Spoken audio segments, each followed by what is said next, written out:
আল্লাহ সুবহানাহু ওয়া তাআলা বলেছেন, ইন্নাস সালাতা কানাত আলাল মুমিনিনা কিতাবাম মাওকুতা, নিশ্চয়ই নামাজ ইমানদারদের জন্য নির্দিষ্ট সময়ে পড়াটা অপরিহার্য এবং ফরজ করে দেওয়া হয়েছে। সময়ের বাইরে হঠাৎ একদিন চলে যেতে পারে, আপনার ঘুম ভাঙে নাই, অ্যালার্ম দিয়েছেন কিন্তু টের পান নাই, হঠাৎ কোনো কালে কদাচিৎ হতে পারে, সেটা গ্রহণযোগ্য। নবী সাল্লাল্লাহু আলাইহি সাল্লামের জীবনে একবার হয়েছে, তো আপনার জীবনে একবারের জায়গায় দুইবার চারবার হতে পারে, বছরে একবার দুইবার হতে পারে।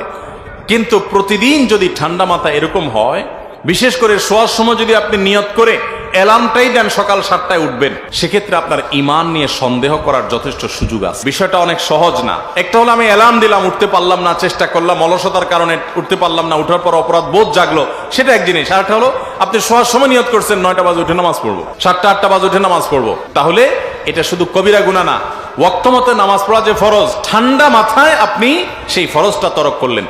আপনি ঘুমের তালে নষ্ট করেছেন এমন না, আপনি ঠান্ডা মাথা নষ্ট করেছেন, খুব জঘন্য।